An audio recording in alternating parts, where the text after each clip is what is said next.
Welcome back to the YouTube channel. Man. Cameras, good morning, man. Sikubanji konse kumenewoli amenendi tu di tukukwasura le nyama. Yaba idi. Anyway, nanga nyama ikuenda banji. And amenenda kwasura dzuro nanga inaenda banji. Anyway, mangu pano. Ti pasanda tuma update amenendi tu akutamanga social media. Ku ma Americans nditu polisaso mbali yomwe ija imene anapolisa ija ku dziko lija la Iran. Okay, why akuti iwowa apolisa kumenekoko? Anawayambaso? Ayi, sana wayambe. Koma chachitika nchani? Akuti iwowa anaona mu intelligence yawo yu, okay? Mu spy wawo, mu surveillance yawo yanaona kuti Iran ikufuna ipange launch, ikufuna ibwezere nditu ndi madrone okwana 50. Yes, Iran imafuna iponye madrone 50 imene ndi claim ya ma Americans imene sobana. Yes, ndege na afterwards aliona ngopita basi kungoputisa kana ngoyo kumalani iwo ngomapita. So anyway, Iran nena kunena kuti listen, ifeyo ti bwezera komano kubwezera mene kuikhale warning kwa ma Americans kuti ifeyo chibongo chine chose sichizingosidwa yayi popanda kubwezera tizibwezera komanso ababa choyambirira tiponya mabomba kumene kwachokera attack imeneyi. Okay, what does it mean? Kusonyeza kuona kuti kwa America ndikutani, okay, polekeza ndi ku Iran sikuti ndegeza njo ku America uko anthu anachokera within, okay, anachokera ku base ya Kuwait. Ma Americans amene wawa amene amakapolisa kuti ndege tawo tumachoka ku base a Kuwait, okay.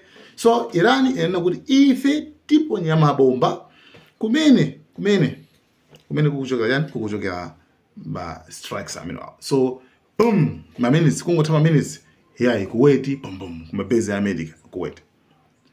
Kumene konde kuti actually answer ndi kumene koko konde kuti ndiye apolisa kumene kuja ndithu pano pasipakana pano ma Kuwait akwanena kuti tikupanga be intercept tikuwakha be ndithu ma bomba, ma projectiles, ma drones, ma missiles tikuwakha kumene ndithu ku dziko la Kuwait. Yes, zimene ndithu panopa zikuchitika.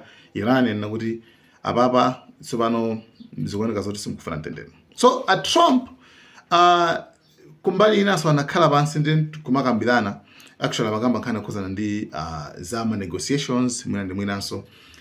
And mkatikati mwake arusa statement yodabwisa imene aliyese akudabwa kuti kuti zikukhala banje. Brother, mukudabwa chani? Basi mukadabwe. Statement imene arusa Trump ndinena kuti akuti iwo sangalole kuti pa Strait of Hormuz pazichajidwa ngati mtengo. Apero sangalole yayi. Akuti iwo paka body paka milivana lili, okay? Pacha Iran nazi yankhula kuno kuti it's fine ifeyo pa Strait of Hormuz sikuti zipanga control toka. Pacha mbali nayi ndi Kuwait, mbali nayi ndi Oman, mbali nayi ndi Iran, okay? Zilingati me nyanja Tanzania huku, Malawi huku. Ndaya kuona kuti ife namete zipanga manage. And ndrama zipetinga matolela papa tiwenla mapanga split kumagawana ndi dziko la Oman. So a Trump lero atosa statement ena kuti pene wachapabe nanga pange control paka nditu free, okay. Komanso Omaniso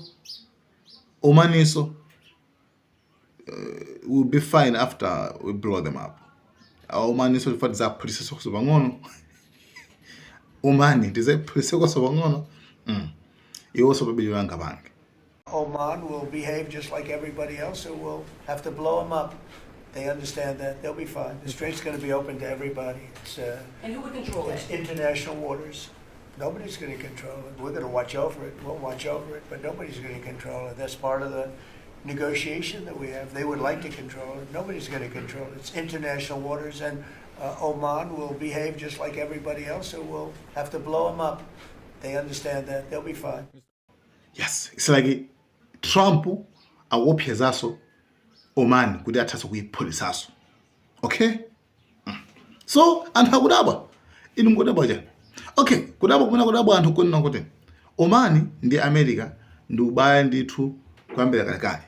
Iyi tikunena pano even so kuti base ya America kumene koko base yawo Oman imasunga asilikali aku America. Analoza kuti ukhamanga ni base yanu koma ya asilikali. Ngoba zeti pano a Trump akana kuti awapeza kuti awapholisa. Okay? Alakwanyani.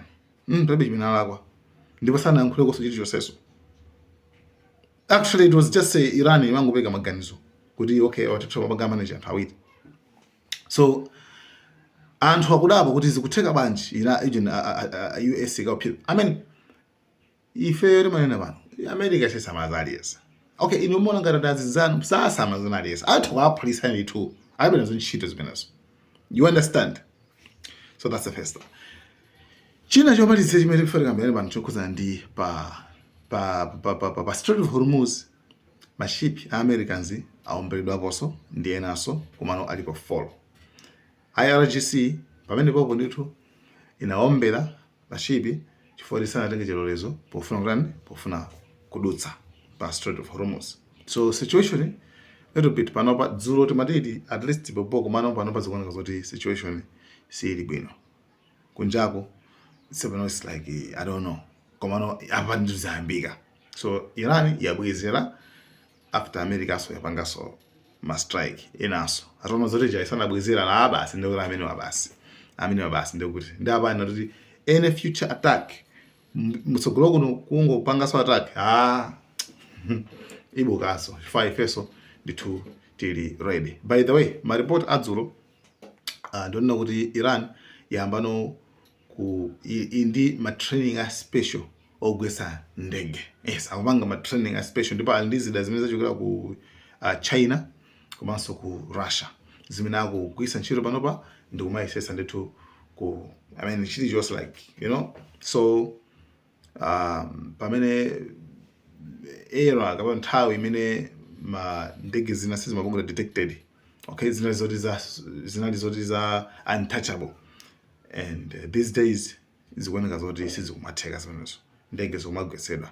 Madrone agwesedwa. Dzuloso drone ya America so yagwesedwaso. Anyway, guys, thank you so much. Malawian cameras kuma update akubaya ndithu.